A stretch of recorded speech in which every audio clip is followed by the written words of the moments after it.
Welcome back to my channel. Today, I'm happy to have a guest, my friend and colleague, Annalee Walmsley. Annalee and I have both worked as estheticians for well over 25 years, and we both have a passion for this industry. Today, we're going to be talking about what it's like to age in the beauty industry and how we are navigating that space. I hope you'll enjoy this conversation. All right, Annalee, so you and I go way back. And we've, had the pleasure of working together at a spa. And we're both, I call us OGs because we have been in this industry a long time. 25 years. 25 years, and same for me. And so that's over 50 plus years experience that we've had working in beauty. Yep, absolutely. And what I think is so unique is that because we both kind of aged in this industry, and we both have different experiences with that, I think it's really an interesting conversation because I think people who don't work in the industry, while they might be, exposed to beauty treatments and anti-aging rhetoric and, procedures, a lot of marketing, yes. We are in it. Yes. And I think we have a very different experience when it comes to aging within the beauty space. Would you agree? Oh, absolutely. I'm still working in the treatment room half of my working week, so I get to see a full variety of clients from, clients in their 20s, their 30s, their 40s, their 50s and beyond.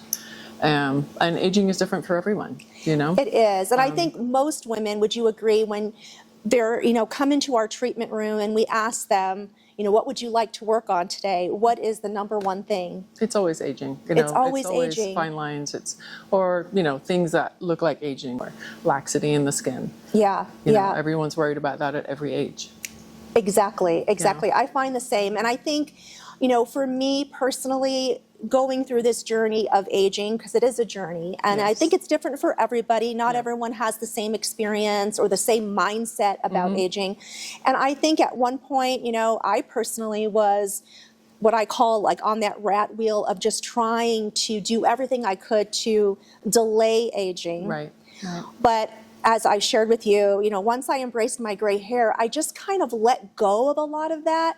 And it's been really freeing for me. Right. And I recently did a podcast episode, if you want to call it that, with an old girlfriend of mine. And she told me that she wanted to get a facelift. And I was just really thrown off because she's always been low maintenance. I've always been the one, obviously, more high maintenance. Right. And it really kind of threw me for a loop. And then talking with you, we were just talking about facelifts. And I think they've gotten a big buzz because of... Everybody gets facelifts. Yeah, certain celebrities now are kind of coming forward and they're not really ashamed to say, like, look, this is what I've had done. How do you feel about that? What's it been like for you? So I work in the clinical aesthetic side as well, and I will say that I have had a facelift. You have? I have. Okay. I didn't know that. Yes. I didn't know that. So you've had one. Yes. When did you have one? 8 years ago. 8 years ago, so you were 50. I was 50, yeah. What led you to that decision? I think working in that space, it's a little more, I don't want to say available, but, it's a little more accepted. And because it's an option and you see all those options out there, and yes, of course, I love great skincare and everything, but when you see all the options, and I think surgery is either something people are very much like, no, I absolutely would never do that, or yes, I would consider that. So I was that person. I'm like, yes, I would consider that because I don't like the way this side or the other is looking on my face. And I love that I did it, and I probably will do it again. You'll do another one. Is that common to do more than? Yeah, I would say maybe people do 2 to 3, depending on the results they get in their lifetime. How far apart do you space those? You think, because it's only been 8 years. Maybe 10 years or so. 10 years. I probably won't do it for a couple of years. And you would do a full one again? Or what did you have? Did you have a full? I did a Samaz facelift, which is everything that's old becomes new again. Samaz was the original technique for facelifts. Now deep plane facelift is kind of all the rage. I personally will probably just go back and have another Samaz. Previous to doing my facelift, I actually started with my eyes because, our eyes are the first thing that everyone is looking at when they're talking to us. So I did a procedure before my facelift a couple of years before. I did my upper eyes, I did my lower eyes, and I actually did a full face fat transfer. Loved the results with that. I feel like, okay, now I don't feel tired, and, it got me where I wanted to be. And then I just didn't like to see the, the signs of the aging. And working in that part of the field, I was like, well, I know that I have some other options. Absolutely not for everyone. No, it's not for everybody, but there are options out there for people. And there's so many different ways that you can choose to embrace aging.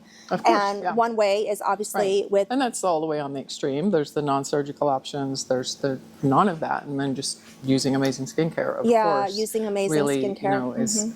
Is key. A great, along with great lifestyle and genetics playing into it a little bit. But. So you obviously have no regrets. I have no regrets. No. And that's kind of how I feel like I would feel. You know, I haven't had anything like that. And I've thought about it, and I never say never, but I guess, tell me how you feel about this. I just feel like if I do my neck, because I think most women are really concerned about their neck, right? So if I do a lower neck or a lower lift, then I feel it's a slippery slope, because then the rest of your body is aging. So your knees need work, your crepey skin on your arms, your chest. Right. Granted, you can cover those up, though. I know you can cover them, but I guess that's my mindset. So I will tell you this. Well, I got the procedure because my neck, I have a long neck, I'm tall, maybe it just ages. But I think everyone's neck ages a little sooner than their face, particularly if they're taking care of their face, maybe doing treatments, facials, and using great skincare. My neck was my problem. And so I wasn't so concerned about my face because I was 48. It wasn't terrible. But when we did all of it, because it's just as part of the package, my face was the biggest surprise. And then I looked back at pictures and I was like, oh gosh, I really did need to do my face. And I will tell clients who say, I hate my neck, I just want to do my neck. I'm like, don't just cherry pick and do one thing. Because once you've gone through the process and you spend the money and you've gone through the healing, then you're going to have a neck that looks 15 years younger, but your eyes look, so I think you should do it all at once. Do it all at once. If you're going to do it all at once. But then I go back to my thought is like, then I'm going to look at my arms or other parts of my body that are still aging. And it's like, it doesn't match. So I think I might want to go to the grave like matching. And like then, all matching, but that's where we differ. That's, that's okay. You've talked about your facelift, which I really appreciate you being open. I think it's so important for women to be open and honest and really kind of dispel the shame. Whether you're choosing to age naturally, there should be no shame in that and no judgments, or vice versa. And I think even today, I did mine almost 10 years ago. People were, if I shared with my clients, they were like, what? You do, they think it's more of just only movie stars do it. I'm like, normal people do them too, Exactly. Exactly. How do you feel now that you're 58? How do you feel about aging? How has aging in the beauty industry affected you? Obviously, you said, you were more, I think it's normalized. When we work in beauty, it is so normalized to be exposed to neuromodulators, to be exposed to biostimulants, whatever the new hot trending laser, whatever it may be, we're exposed to it. And it's very normalized. Lots of times we get things for free because we work in the industry. Do you think that contributed to how you felt about aging? Probably, and I think I can see what's possible. I see the whole array of what's out there. So yes, but I think me as a person, even if I didn't work in this industry, I probably would have gone down that path anyway. That's just kind of I want to do everything that I can. And why do you think we feel that way as women? Like, why do we feel like we want to do everything we can not to age? Like, think about that for a moment. Like, what puts that in our mindset? Because I don't think men, yes, they might have the pressure to, keep up and look good, but not to the extreme that women do. And we are so obsessed with that. What do you think that comes from? I think there's a lot of youth culture and there's a lot of pressure on women to, I just saw a quote recently, and I forget, it was a movie star, and she's like, I don't want to look like I'm 25 anymore. I've been 25 and I've been 35 and I'm 62 now, or whatever she was, and that's fine. And I think just trying to be the best version that we can be at 58 or 62, however we get there, that's going to be different for people depending on certain factors. I've done a video before about missing our younger faces, and I think it triggered a lot of people because I think a lot of us don't want to admit that we do miss that. It's hard sometimes to look in the mirror and be like, oh my goodness, when did that little line or wrinkle appear? Or, so let me see what I can do to offset that or improve it. Yeah, and I think it's just important to kind of acknowledge those feelings, and whatever way, as a woman you decide to age, is totally acceptable. Yes. On my journey, I just have, and this, I never say never, but for now, I feel like I'm just going with it. I jokingly say I want everything to match when it's over. Right. But, you know, I don't know how I'm going to feel in 10 years when Right. I'm 65 or 68. I might feel differently, and I'm glad there are options. Definitely. But until then, there are things we could do to, I talk about it as age honoring and just taking care of your skin's health. Yes. And I really would love brands to really start having more of that dialogue rather than the anti-aging rhetoric. Right. Because I think anti-aging is really a negative, and it really kind of, I think that's part of what has implanted this in us, that aging is bad, we need to stop with that. Right. And I think aging is just part of life. It is. It's living. It means that you've lived. Yes, and I like the idea of age honoring or just taking care of the skin, even if you've chosen to forego, you know, procedures, let's just call it procedures, and just go with, you know, maybe using some good skincare. Absolutely. I think that goes a long way. Now, speaking of good skincare, now being in the industry a long time, you know SkinCeuticals. Very well. I know SkinCeuticals very well. It was the gold standard. I remember in the 90s when it first launched with the C&E, it was like huge. Yes. And what I love about SkinCeuticals in general is that they've always maintained kind of a gold standard of product. Absolutely. And I know you carry it in your med spa, and I mean, I see it everywhere. I know how popular it is. Yes. And they've recently launched a new product, which I was really excited about. I like the messaging behind this, and I like how they're presenting it. It's not so much about stopping aging, but it's just supporting the skin as we age. And it supports it whether you choose to do tweakments, procedures, or you're just choosing a more holistic way, maybe just massage, you know, gua sha, lymphatic drainage. It still can be an integral part. So let's talk a little bit about these key products. I really find that they're really interesting. And let's just talk a little bit about them. SkinCeuticals has launched the A.G.E. Interrupter Ultra Serum. This serum is double patented, delivers a visible lift in just 12 weeks, with results showing as soon as 4 weeks when paired with the A.G.E. Interrupter Advanced Cream. The key ingredient is flavoproxylane technology. It's super moisturizing and tightens key areas of the face and neck. It's a lightweight serum that also soothes and firms and restores skin's radiance. And what I love about this serum is that it can be used with in-office treatments like ultrasound or without. It really is a visible lift in a bottle. What I love about this is no matter what your skincare story is, there's a place for this in your regimen. And I think what's really big right now too is weight loss with GLP-1s. Yes, Have you seen some of that in your clinic? clinic? A lot of people, they're losing 20, 30 pounds quite rapidly, some of them. So then they feel like, oh my gosh, my face is falling down, and it's, you know, and I think in time it might catch up.